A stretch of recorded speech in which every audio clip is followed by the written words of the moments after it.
of us will leave here at 3 because of that parade. I know. Let's see what's more of that. That seat is pretty nice. It's full of complications. Alright, okay, so folks, we're going to get underway. In a moment, they're going to make us stop and pick up some more people. So when we do stop there, we can go over, if you have any questions, we can follow up with all that kind of stuff. Now, before that, just remember you got to watch your heads on these, yeah, I know. Like, so the thing is, they only put these up over winter time. They just put them out there 2 weeks ago.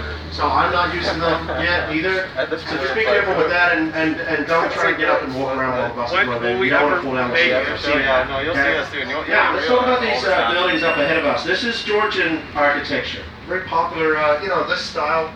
So a lot of buildings in England built in the 18th century in this style. These are all important government buildings. The building in front of us is Congress Hall. But the building with the tower over there on the left, that's Independence Hall, of course, built in the 1730s to serve as the Pennsylvania state capitol, but is also the United States capitol twice, okay? Once in the 1770s, and then again from 1790 to 1800 when Washington and Adams were the first two presidents. If we look to the right, the 4 windows with the clock in the middle, that is Statue of Washington. That room right there with the clock, that's the very room where the Declaration of Independence and the United States Constitution were all debated and signed and ratified right in that room.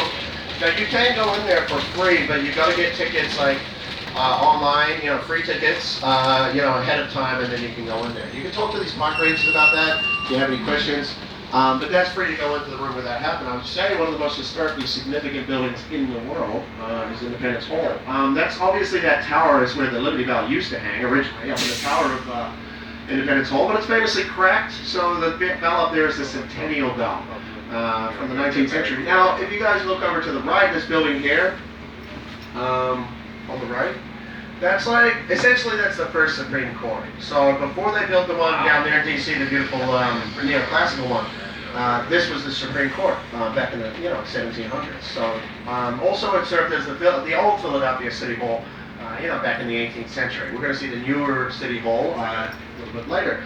That marble building over there to the right is the Second National Bank of the United States. That's in the Greek Revival style. It's modeled after the Parthenon in Greece, of course. It's a piece of Greek architecture. Now we're going to stop here. We're going to see if we've got anyone to pick up. If you have any questions, this would be a good time to ask me stuff while we're stopped here.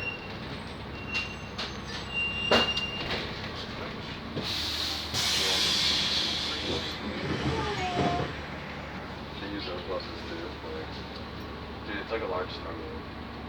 Yeah, I want to get it. Why? Building on the right, by the way, nice piece of German Renaissance architecture from 1895.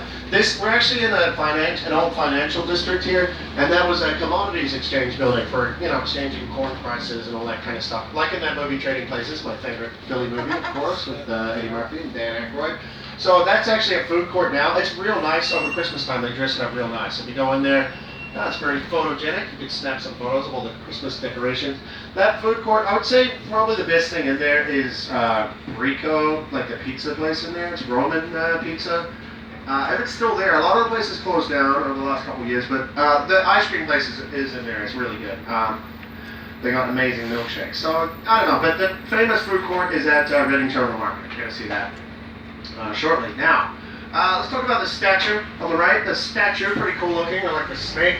It's dedicated to religious liberty, a pretty important theme here in Philly. Obviously, that's how Philadelphia got its start, being founded by English Quakers. The Quakers were kind of a religious minority, and William Penn, who eventually founded Philly, he was arrested twice for his Quaker religious activism, basically.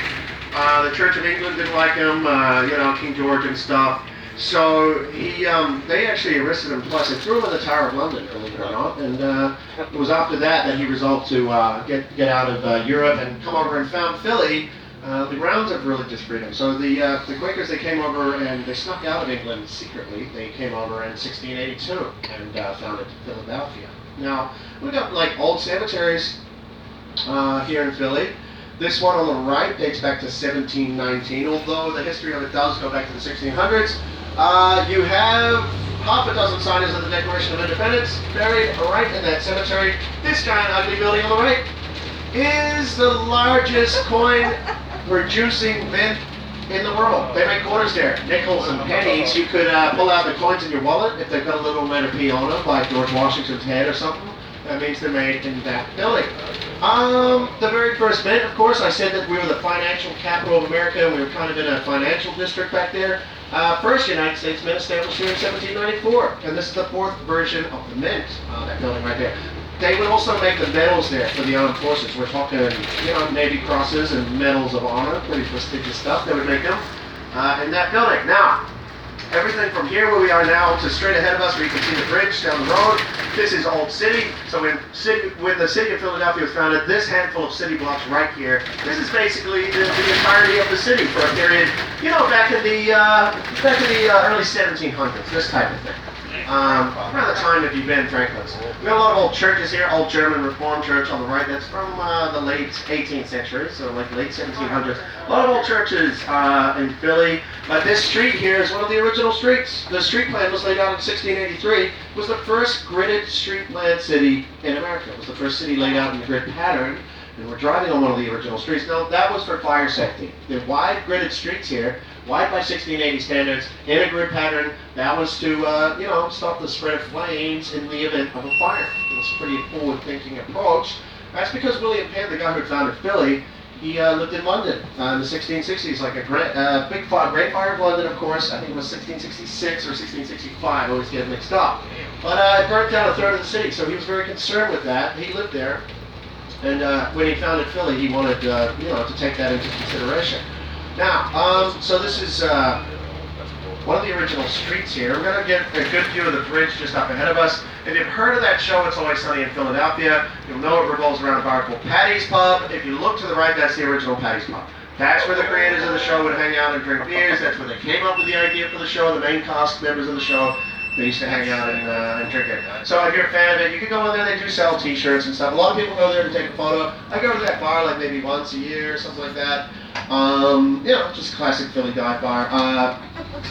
You could go there if you like. It's going to be, this is like a 10-minute, very pleasant 5-10 minute walk from the Liberty Bell where we began the tour and finished the tour. Up ahead of us is the Ben Franklin Bridge. That is the most famous bridge in Philly. So, the Ben Franklin Bridge, built in 1926. Before that, there were no bridges. There were no bridges to connect up New Jersey to Philly. That was the first one. Before that, you had to take all these ferries, and there were barges where farmers would bring over, produce to sell it, from the South Jersey agricultural, areas. They would bring it over and sell it at the markets here, and they'd put all these cows on barges and stuff and sell them at the markets. So, this bridge here, first bridge, it's 1.8 miles long, and it was the first bridge built to connect up New Jersey to Philly. It was the longest suspension bridge in the world for about 2 years before they built the Ambassador Bridge in Detroit, a famous bridge over there in Detroit. So, pretty famous bridge. You should go take some photos there. You can walk across it. The top layer is a pedestrian layer. Don't do that if you're afraid of heights, okay? Up ahead on the left, we're just going to glide by. If you have your cameras ready on the left, you could snap a photo quickly of this very picturesque street called Alfres Alley. This cobblestone lane is an old collection of houses from the 1730s up until 1830, and that's a pretty famous landmark. The houses, so that's like what Philly looked like, in the 18th century, around the time of your Ben Franklins and your Betsy Rosses, this type of thing. So if you want to stroll down there and take photos, you could stay there. 2 of them are Airbnbs, I believe. You can stay there. This is a good area. Like, if I was visiting Philly, I would consider staying in Old City. It's a good restaurant and bar district. There's like all kinds of different restaurants here. Then you're really close to all the historic stuff and the waterfront as well. Up ahead of us, this is what I'm talking about with the parades. Okay, that parade is going to be starting soon. That's why we've got all the delays here. Believe me, I don't like it any more than you do. It really messes up our day here. That's why we're going to detour and stuff. First part of the tour is going to be fine, just like normal though. Anyway, we can talk about Betsy Ross. Betsy Ross is the lady credited with designing and sewing the first Stars and Stripes flag, the first United States flag during the American Revolution. Now, she lived just up here on the right. We have a waving flag here. So Betsy Ross lived on this property, and she was an upholsterer. She sewed flags and drapes and stuff like that. A lot of her business was actually selling flags for all the ships in the harbor. It was the busiest port in America in the 18th century. And she was a friend of George Washington's. They went to the same church. And, it said that Washington approached her to sew those first flags for the army to serve under during the Revolution. Now, she was married to a guy from the Anglican Church, George Washington's church. Of course, her first husband was in the militia. He died in the American Revolution. She remarried a second time. Her second husband, captured by the British, died in British captivity. And then she remarried a third time. And on the right there, that grave in the garden, that's the grave of Betsy Ross. She's buried next to her third husband. So anyway, it's a museum. You could go there. It's like $6-7 admission, this type of thing. If you want to learn about Betsy Ross, she actually did have a really interesting life. She was born into a Quaker family first. The Quakers, they founded Philly. They ran Philly pretty much for the first couple hundred years. And, her community basically excommunicated her for marrying a guy outside of the Quaker faith. She married an Anglican guy. She was kind of shunned from her family, this type of thing. A pretty interesting lifestyle. You can learn about it back there at the museum.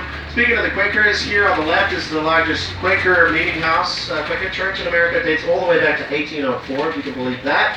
20,000 Quakers are actually buried underneath that. The Quakers, they didn't believe in gravestones, and they would bury them in unmarked grave. Obviously, the Quakers are very plain, austere people. If you look to the right, you could quickly snap a photo of this bust of Ben Franklin.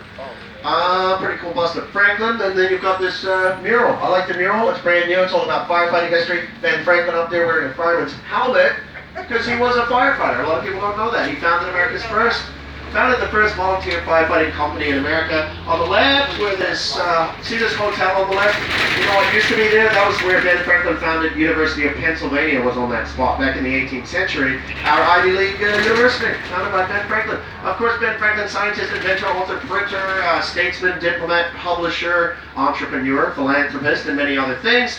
He's buried just here on the left. By the other side of that spiky fence is the grave of Franklin. Buried there in 1790, after a lifetime of many, many achievements. Now we're going to get moving here. Just double checking, I think we're good. Ben Franklin lived into his 80s. He lived to a pretty good age, and he was buried right there. His wife's grave is next to his. So his wife died before him. Obviously, Ben Franklin was off overseas for a lot of his career, about 15 years total. As a diplomat, all right? He represented Pennsylvania to the British Crown. He was our representative of the colony of Pennsylvania. He was so good at that 3 other colonies, they asked him to be the representative for them as well. And he would handle all their affairs, basically mediate. You had the colonials would voice concerns and stuff to the British Parliament. He would act as their agent and handle all that stuff. He was instrumental in getting the Stamp Act repealed, which was one of the events that led up to the American Revolution. It was a tax levied on the colonies by Britain to recoup some of their financial costs during the French and Indian War, basically. And everyone rebelled against it. Basically, they started tarring and feathering all these tax agents. And Ben Franklin went over there and mediated and basically got it repealed. That's the long and short of it. Ben Franklin sent over to France to be our diplomat for the French as well. Many other things, but we're driving through on the right, that's a Federal Reserve Bank. Billions of dollars go in and out of that. On the left, that's a federal prison, a building with skinny windows, Federal Detention Center. On the right, though, that's the first African-American History Museum. It's open today. So, if you wanted to go there, that's like a 5-minute walk from the Liberty Bell, right? Everything we're seeing so far, you can easily walk to. If you want to stroll down to Alfres Alley, take some photos, easy to do. You can walk down to the waterfront, the Delaware River, take photos of the old ships. Lots of stuff within walking distance. And museums. The Museum of the American Revolution, the African American History Museum, the Betsy Ross Museum, this type of thing. Now, we're entering Philadelphia's Chinatown. Up ahead on the right, 4 dragons, one for each season of the year. And they're welcoming us into the Chinatown. Chinatown, of course, began around 1890, is when you had your first wave of Chinese immigrants settling into this area and setting up their first businesses and stuff like that. Of course, today it's about half the size of what it was. All the government buildings that we just drove through, there's a whole bunch more of them, federal courthouses and stuff. They kind of demolished a lot of buildings to make way for the government district back then, a little government district. and other big construction projects. But the Chinatown now, it's basically protected. So a group of businessmen from Chinatown and stuff, they got together, and community representatives, whatnot. They got together to kind of just basically to say that we can't have any more encroachment on the Chinatown. Now, excellent restaurant district, right? If you look to the left, Vietnamese Vietnamese sandwiches. They got dim sum places, hot pot. You got Malaysian. My favorite restaurant here is a Malaysian spot. I go there to get roti canai when it's nice and cold like this. It's really good to warm up with that. You got Szechuan noodles. You got sushi. You got ramen. Good weather for Vietnamese pho, of course. At this time of year, I like to get that out to work to warm up with. And Korean barbecue, kimchi and whatnot, all that kind of stuff. French, Vietnamese bakeries up here, like Paris Baguette. So, pretty good restaurant district. Also, this is like a late night area. Some of the restaurants are open later than other ones. And also late night karaoke places. Karaoke. It's Saturday night. It is Saturday night. Think about it. So, you can do that here. I would, sometimes there's a concert venue up there on the right, a couple, like the second building up on the next block on the right. It's called Concert Venue. It's in an old opera house in the 1880s, the old Arch Street Opera House. But it was a concert venue for for decades, and I would go to a lot of concerts there. And then after the concert had finished at like 1 a.m., we would go out to one of these restaurants to get noodles and beer and stuff. So it's kind of like a late night sort of spot. If you want a good photo of the main landmark in Chinatown, you're going to get your cameras ready to the right. You might want to snap a photo of on 10th Street here. This is the Chinese Friendship. So it was gifted to us from the city of Shenzhen over in China, our sister city over there. Pretty authentic example of a gate. They gave us that in 1984. It's like pretty authentic example. So this building here, this was like an opera house. Then it actually became it was a vaudeville theater, and then it was a burlesque house. All right, burlesque dancing there. This was kind of a red light district through here from the late 19th century up until the 70s. I never really seen any of that activity. I don't think that doesn't really happen here anymore. Okay. People come here to do karaoke instead, like to the right, you got karaoke places. You can do that. If you do that, you gotta sing some Philly artists. You gotta sing some songs by Philly artists. Of course, the greatest Philly duo of all time, Hall and Oates, from right here in Philly. Me and Darryl are both big fans of them. Actually, they met at Temple University. Anyway, we're gonna get to Reading Terminal Market. We're gonna stop there. So what happens is we're gonna stop there. We're gonna pick up some more people and then leave. They'll probably hold us there though, so we'll probably get held up there. So if you need to ask me anything, that'll be a good time. I would probably recommend doing the tour now. The traffic and stuff is only going to get worse, especially with the parade. Now, this building here on the left, built in the 1890s to be a train station for the Reading Railroad. That's why the food court in it is called Reading Terminal Market. So if you look into these windows on the left, you'll see that it says barbecue chicken, which sounds really good. Actually, I had really good wings last night. Barbecue chicken, man. In wintertime, it's like a really good comfort food. Okay, so you got about 70 places to eat and drink in there. Reading Terminal Market, pretty much the most famous food court in America. It's 128 years old now. That's when they built this giant building. So the trains actually used to be up on the top level. So the top floor was the trains. That overbridge that we just came under is where the train lines went through there in an elevated train platform. The ground level has always been the food court. So you will see it on like Travel Channel, Food Network. If you watch YouTube Travel Channels, I watch a lot of that. That would go there. Anyone that does any kind of travel show would go there. So Man versus Food. So there are famous sandwich places in there. Like I said, it's going to be open all day till 6, so it's not going anywhere. If you want to go there, the best time to go is actually like after 3. Because you get a massive lunch rush. If you look in there, it's probably really, really crowded, and you can't get a seat, and you gotta wait in line for a long time, this type of thing. So I would recommend going there. A good thing in there, when it's cold, I go to this Cajun restaurant, and I get a nice bowl of spicy gumbo with like anchovy sausage in it, or shrimp, or alligator, this type of thing. That's pretty good. There's some cheesesteak places in there, Commons and Denix. Up ahead of us on the left, though, you could take a photo of that famous sign, that neon sign there, the Reading Terminal Market sign. That's like 60 years old. You'll see it in movies, documentaries and stuff. We're going to stop here at stop 6. If anyone has any questions, you want to ask me while we're stopped here. So we'll be out of here as soon as they send us. It's really not up to me.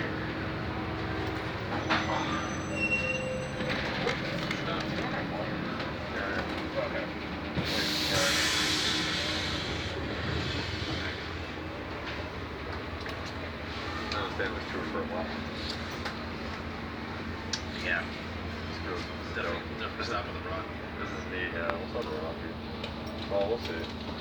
Yeah, we should. What time is it? It's not even minutes. We also gotta consider it. Yeah, I have never like sights. Yeah, like it's not 9, like plus Boston. Oh, dude, I know exactly what we should go to. We should go to the city M hotel, the same hotel my girlfriend and I went to. No It's actually a seatbelts, dope baby. hotel. Dude, everything's like smart. It has like smart lights, smart what? Smart everything. Smart TV. The blinds go up and down like Ready? it's pretty sick.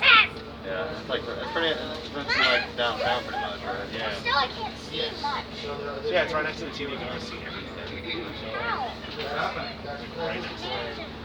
You can see the food all around. When I first started flying abroad, and it would say, oh, do you want to buy a mushroom? And I thought it was asking if I wanted to buy a mushroom. But it was asking if I wanted to buy a mushroom. And I would be like, oh, I will never.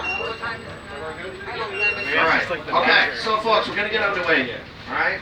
We've got detours to contend with. It's we're gonna have to detour around a bunch of stuff. I hope they told you that. Some of the stops are off. Yeah, well, they should have, but I know I can't do everyone's job for them. Once we get to we're fine up until the Rocky Steps, then we're fine. We come back to City Hall. Then that's when the detours begin. So if anyone has any questions about that, you should ask me, and I'll make a plan for you, all right? I'll help you. On the left, though, let's talk about just briefly a beautiful piece of Italian Renaissance architecture. That was the offices of the Reading Railroad. See the big corner curved office up there? That was the big head muckety-muck of that railway station. That was his office there. So that building is now part of the convention center. The train station is still there, but it's underground. Now, we're going to talk about City Hall. I guess we have some kids on board, okay? So if you look, see that entrance to City Hall straight ahead of us? See those lights in the middle? That's a carousel, a Christmas-timey carousel. You guys could go ride that. We're getting close to all the Christmas stuff. Now, the building in front of us is City Hall. That is one of the largest city halls in the world. It was constructed over 30 years between 1871 and 1901. And guess what? It was actually the tallest building in the world from 1901 until 1908. Okay, so the tallest building. Now that building there, largest masonry structure on earth. This type of architecture, so this is a form of French Renaissance architecture. It's called French Second Empire architecture, developed in Paris at this very prestigious university that was founded by Louis XIV. And a lot of the most famous French painters that you would have heard of, they went to that university. And this architectural style was developed there. Now, the style here, it's obviously very ornate. Now, there are 250 sculptures on City Hall, hand-carved, of course, by Alexander Milne Calder and his team of sculptors. They worked in a giant basement for 20 years on those sculptures, so be sure to admire those. The head architect, John MacArthur, both him and the sculptor are Scottish immigrants to Philly. If you look to the left, by the way, so this department store became a Macy's in '93. This is like 100-something years old, this department store. Very famous for the Christmas light show since 1959. You gotta look that up. Look up the Macy's light show. It's been there since the 50s. It's a big Philly Christmas time tradition. It's like 4-story high of lights, and it's narrated by Julie Andrews from The Sound of Music, and she tells stories of the Nutcracker, and it's all set to all these changing lights, and it's like a really romantic, classic Christmas thing to do in Philly. So look that up. Just look up Macy's light show and look up the time for that. Because I used to go do that. That's really cool. That's a great department store. It was the old Wanamaker's department store. The guy who built that in the early 1900s, he's the guy who invented Mother's Day. Him and a friend of his, a lady that he knew, they invented Mother's Day right here in Philly. In fact, there's a plaque about it right ahead of us by that by the traffic lights there. Yeah, that's Mother's Day. So that was invented here. Also, Philly had the first Thanksgiving Day parade. I don't know if you guys knew that. But of course, we had the first circus in America. We just left the spot where that was. And it was backed by that Hard Rock Cafe spinning guitar. Ricketts Circus, that's where George Washington went to the circus in the 1790s when he was the first president. Of course, he lived in Philly, as did, your Ben Franklins and your Thomas Jeffersons and your Betsy Rossons. Now, you look up the tower of City Hall, the giant statue on top is the guy who founded Philly, William Penn. All right, he founded Philly in 1682. That's the largest statue on top of any building in the world. If you can look at old photos of City Hall getting built, and they have the head of that statue. It's like the same height as a grown man, basically. The giant statue. So a huge statue, largest statue on top of any building. Now, up ahead of us, another famous piece of architecture. What's up with these purple lights here? Very bright. So, you know there's a Christmas light show on City Hall, right? They light up like the whole side of City Hall, these multicolored lights, and they set it to music. You should go look that up as well. Look up Deck the Whole Light Show for the Times. It's really cool. Anyway, the building up ahead of us it's older than City Hall, early 1870s. It's the Masonic Temple building. That is a piece of neo-Norman architecture. You could call it Romanesque architecture, but it'd be more appropriate to call it neo-Norman. It's got a lot of the features of the Norman buildings in like Sicily and northern France, this type of thing. So you know the rounded towers with the caps on them. That's that's like chateau-esque. Like that looks like the castles in France, right? Those are Norman, of course. On the left is our main Christmas tree. You guys gotta come down here and take some photos. The statues flanking it, General Reynolds and General McClellan, they served at Gettysburg. They fought at Gettysburg in the 1860s. Now, on the right, there's a bunch of giant board game pieces, of course, some dominoes in the background, and most importantly, to the right, giant silver iron from Monopoly. Monopoly patented in Philly in the 1930s. A lot of people don't know that. Look to the right. Christmas stuff galore. This is Love Park. So, this is our German, traditional German Christmas market, Christkindlmarkt, as we say over there in Germany. And the Love sculpture, that red sculpture, that's one of the most photographed things in film. I would say fifth most photographed. Now, a lot of people get married in front of that love sculpture. So, this is going to be open all day till 10 p.m., okay? You got plenty of time to go there. I would recommend doing the tour now rather than getting off, because you can go to this later. We don't have anyone getting off, right? Now, is anyone planning on getting off anywhere? Because we've got the detours and I want to make sure all right, I think we're good. On the left, this facade here, that's the home of the Pennsylvania Railroad. It was the home of it. And this Art Deco skyscraper from 1930. Now that was the offices of the Pennsylvania Railroad, just like the Reading Railroad. That's why Monopoly has those on it, of course. And you know the jail on Monopoly, how it says go to jail? That's Eastern State Penitentiary. You can look that up. Now, there's a giant train station underneath that building, just like the Reading Market. There's a giant train station underneath it. Now, the Pennsylvania Railroad was like one of the biggest companies in the world. They were based here in Philly. They employed 250,000 people, and they were the first billion-dollar company in America. But of course, the railroads, they all went bankrupt after World War II, and Pennsylvania Railroad, biggest bankruptcy in history, up until the Enron collapse in the early 2000s, if you guys remember that. So, Christmas market, it's going to be open all day. You got ice skating, you got all kinds of stuff in front of City Hall for that. You got to look up the Christmas light show, you got to look up the Macy's light show as well. All the Christmas trees in the markets and stuff, they got bratwurst and like potato pancakes with sour cream, German stuff. So, you might want to check that out. Now, this part of Philly right here, and Franklin Parkway, very scenic part of Philly, if you're trying to take photos, and it was built all through the 1920s, about 11 years to build it. It is modeled after the boulevards in Paris, alright? So it's very grandiose, it's lined with nice little parks and gardens and sculptures and statues, museums. It's a museum district, lots of great architecture and stuff. So 109 flags are lining it. They're from different countries around the world. They're in alphabetical order mostly. Like, if anyone's visiting from overseas or whatever, you gotta take a photo of your flag. That's the big tradition here on the tour. When we get to the Belarusian flag up ahead, you're gonna want to look to the right. And we're gonna see a beautiful cathedral from the 1840s, 1850s. The Cathedral Basilica of St. Peter and Paul. That's kind of like, it's kind of Renaissance influence. It's a piece of Roman Corinthian neoclassicism, and that's modeled after a church in Italy called the Lombard Church of St. Charles. It's got fluted Corinthian columns at the front, and those things next to them, those square things that look like columns, those are called pilasters. And you'll see at the top of the column, there's those things that look like leaves. What that is a Roman Corinthian style capital. You call the top of a column the capital. The square thing up above the capital is called an abacus, believe it or not. It's because like an abacus was a square, shaped thing that you would count the beads on or whatever, so it kind of like resembled that. So that's what the Romans called that. All these parts are labeled and stuff. I wish I had time to talk about them. That's where the popes give mass when they come to America. That's a pretty important Catholic church. Now, we got statues here. The flags, like I said, they're mostly in alphabetical order, but there's 3 up ahead of us that are out of alphabetical order. The Vatican flag in gold and white because of the church, the Italian flag because of the church, but the Polish flag, red and white, just here on the right, because of that guy on the left, that statue of that officer from the American Revolution. Thaddeus Kosciuszko. Of course, he was involved in the American Revolution. He was a general. He was a military engineer. He fortified Saratoga. He lived here in Philly. He was best friends with Thomas Jefferson. You got cool statues on the right and the fountain on the left.